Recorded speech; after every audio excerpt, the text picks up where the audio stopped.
बिस्मिल्लाहिर्रहमानिर्रहीम अस्सलाम वालेकुम। पाकिस्तानी कॉमेडियन नसीम विकी और आगा माजिद पर फैसलाबाद के करीब फायरिंग की गई है और उनकी गाड़ी पर उस वक्त फायरिंग की गई जब वो फैसलाबाद के सबीना थिएटर में थिएटर प्ले मुकम्मल करने के बाद फैसलाबाद से लाहौर आ रहे थे। आपको आज की वीडियो के ज़रिए कुछ आम मालूमात इस वाक़े से मुतल्लिक देनी है और बताना है कि आखिर कौन लोग हैं जो नसीम विकी और आगा माजिद पर हमले के ज़िम्मेदार हैं और इस हमले के पीछे आखिर क्या मकसद है। नाज़रीन, आपके इल्म में होगा जब कोरोना की लहर शिद्दत इख्तियार कर चुकी थी, उसके बाद हुकूमत ने थिएटर्स बंद किए। थिएटर्स जब जैसे ही खुले, पाबंदियों पर नरमी हुई, तो जब थिएटर खुले तो नसीम विकी साहब काफ़ी अरसे से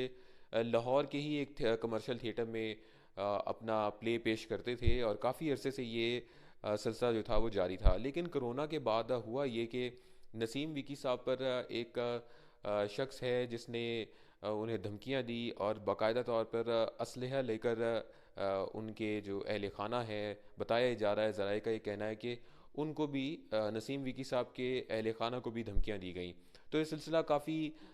तेज़ होता रहा, काफ़ी देर तक जारी रहा, जिसके बाद नसीम विकी साहब ने शायद ये फ़ैसला किया कि उन्हें लाहौर से अब कहीं और मूव कर जाना चाहिए और जो थिएटर है वो किसी और शहर में जारी किया जाना चाहिए। तो नसीम विकी साहब उस वाक़े के बाद लाहौर से फैसलाबाद मूव हो गए। सिर्फ अपने थिएटर प्ले के लिए उनकी रिहाइश लाहौर में ही है, लेकिन अपना जो वो थिएटर है वो फैसलाबाद में ही कर रहे थे। सबीना थिएटर से मुतल्लिक एक और ये बात अहम है कि सबीना थिएटर में 21 तारीख को पाकिस्तान के नामवर कॉमेडियन, इंटरनेशनल शोहरत याफ्ता इफ्तिखार ठाकुर साहब, वो भी काफ़ी अरसे बाद थिएटर में वापस आ रहे थे और उन्होंने 21 तारीख को नसीम विकी साहब के ही एक ड्रामे में सबीना थिएटर में उन्होंने परफॉर्म किया। तो ये कुछ आपको बैकग्राउंड देने का मकसद ये है कि आपके इल्म में हो कि नसीम विकी साहब पर कोई पहली बार ये हमला नहीं किया जा रहा या उन्हें धमकियां नहीं दी जा रही, बल्कि इससे कबल भी ये वाक़यात होते रहे हैं। ना सिर्फ नसीम विकी साहब बल्कि जो थिएटर के नामवर लोग हैं, और ख़ास तौर पे एक अहम बात ये कि जो थिएटर एसोसिएशन, प्रोड्यूसर एसोसिएशन के चेयरमैन हैं कैसर सनाउल्लाह साहब, उन पर भी हमला हो चुका है और उनकी टांग पर फायरिंग की गई, उनकी गाड़ी पर फायरिंग की गई और फायर उनकी टांगों पर भी लगे। तो ये एक सिलसिला है जो पंजाब के थिएटर फनकारों पर काफ़ी अरसे से जारी है। अब इस वाक़े से मुतल्लिक तफसीलात आपको बताता हूँ कि ये वाक़या है बुध के रोज़ का। बुध के रोज़ जब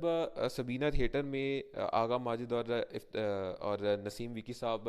प्ले मुकम्मल करने के बाद वापस लाहौर आ रहे थे, तो राजबा के करीब जो दो मोटरसाइकिल सवार हैं, बताया जा रहा है कि उन्होंने पहले उनका पीछा किया नसीम विकी साहब की गाड़ी का। उसके बाद कुछ दूर जाकर जब सुनसान जगह आई तो उन पर फायरिंग की गई। फायर जो है वो उनकी गाड़ी के टायर पर और बोनट पर लगे और यकीनन जो सूरत हाल इस वक्त रिपोर्ट हो रही है उसके मुताबिक यही लग रहा है कि नसीम विकी साहब को और आगा माजिद साहब को डराने का ये मकसद था। तो इस वाक़े पर वज़ीर आला पंजाब ने भी नोटिस लिया है और आरपीओ फैसलाबाद से रिपोर्ट भी तलब की है और इस से मुतल्लिक जो है वो आरपीओ फैसलाबाद ने जो मुतलका थाने का एसएचओ है, उसको भी बताया जा रहा है कि मअतल कर दिया है। मअतल करने का रेल बाज़ार थाना ये लगता है। मअतल करने का मकसद ये है कि जो रिपोर्ट है, एफआईआर है, वो काफ़ी ताख़ीर से दर्ज की गई और आरपीओ फैसलाबाद ने जो मुतलका एसएचओ हैं उनको भी मअतल कर दिया है और रिपोर्ट आईजी पंजाब ने भी तलब की है और आईजी पंजाब को ये कहा गया है कि जल्द उन मुल्ज़िमान के ख़िलाफ़ जो है वो कार्रवाई होगी और वो कानून की गिरफ्त में आ जाएंगे। नसीम विकी साहब से मेरी बात हुई और इसी तरह आका माजिद साहब से भी मेरी बात हुई, वो भी मैंने आपसे शेयर करनी है कि नसीम विकी साहब कहते हैं कि जिस तरह लाहौर में लोग इन वाक़यात में मुलविस रहे हैं, इसी तरह फैसलाबाद में भी उन पर ये कार्रवाइयाँ जो है उनके ख़िलाफ़ कार्रवाइयाँ जो है वो की जा रही हैं। तो अब चूँकि पुलिस काफ़ी ज़्यादा एक्टिव हो चुकी है, तो इसलिए उन्हें यकीन है कि अब ये सिलसिला जो है वो रुक जाएगा। आगा माजिद साहब का ये कहना है कि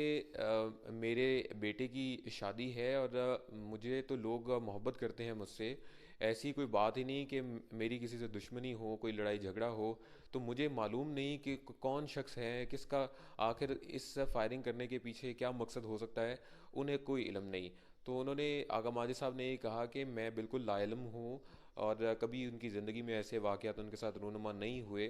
तो मालूम नहीं कौन लोग इस कार्रवाई में मुलविस हैं। अलबत्ता उनका ये कहना है कि मैं वज़ीर आला पंजाब का शुक्रगुज़ार हूँ जिन्होंने एक्शन लिया, जिन्होंने रिपोर्ट तलब की मुतलका इदारों से और कहा कि फ़नकारों को मुकम्मल तहफ़्फ़ुज़ फ़राहम किया जाए। तो ये आगा माजिद साहब का में से जो गुफ्तगू उनकी हुई उनमें उन्होंने ये कहा। साथ ही साथ एक अहम बात आज की इस वीडियो के ज़रिए ये भी कि जो नसीम विकी साहब हैं उनके साथ आरपीओ फैसलाबाद ने एक प्रेस कॉन्फ्रेंस भी की है और उस प्रेस कॉन्फ्रेंस में उनको मुकम्मल तौर पर यकीन दिलाया है कि मुकम्मल तहफ़्फ़ुज़ सेज फ़नकारों को पंजाब के फ़राहम की जाएंगी। और जो आरपीओ फैसलाबाद हैं उन्होंने एक गुडविल एम्बेसडर के तौर पर भी जो नसीम विकी साहब हैं उनको अपने साथ रखा है और कहा है कि आइंदा पंजाब के किसी भी स्टेज फ़नकार पर किसी किस्म की उसे धमकी मिली हो, कोई भत्ता तलब किया हो या और भी कोई भी मुश्किलात उनको पेश आ रही हों, तो नसीम विकी साहब के थ्रू वो पुलिस के से रब्ता करें। तो नसीम विकी साहब जिन जिन फ़नकारों का नाम लेकर कहेंगे कि इनके साथ ये ज़्यादती हो रही है, तो आरपीओ फैसलाबाद की बकौल वो उस पर अमल दरामद ज़रूर करेंगे और जो भी लोग स्टेज फ़नकारों को धमकियाँ दे रहे होंगे उनके ख़िलाफ़ कार्रवाई की जाएगी। तो खुशी की बात यह है कि खुशकिस्मती से ये दोनों पाकिस्तान के आर्टिस्ट महफूज रहे हैं और इस वक्त फैसलाबाद में नसीम विकी साहब मौजूद हैं जिनका थिएटर आपको बताया कि सबीना थिएटर में चल रहा है स्टेज ड्रामा, जिसमें इफ्तिखार ठाकुर साहब भी शामिल हैं। और जो आगा माजिद साहब हैं वो लाहौर आ चुके हैं और उनके बेटे की क्योंकि शादी है इसलिए वो इन शादी की तकरीबात में भी मसरूफ़ हैं। आपको इससे मुतल्लिक कोई अहम मालूमात चाहिए हो तो आप कमेंट सेक्शन में लिखिए, कोशिश करूँगा आपको इस वाक़े से मुतल्लिक जो जो आपके जहन में सवाल है उसका जवाब दे सकूँ। और जो भी हैपनिंग इस वाक़े से मुतल्लिक अपकमिंग डेज़ में होती है उससे मुतल्लिक भी मैं आपको आइंदा आने वाली वीडियोज़ में आगाह करता रहूँगा। तब तक के लिए इजाज़त दीजिएगा। अल्लाह हाफ़िज़।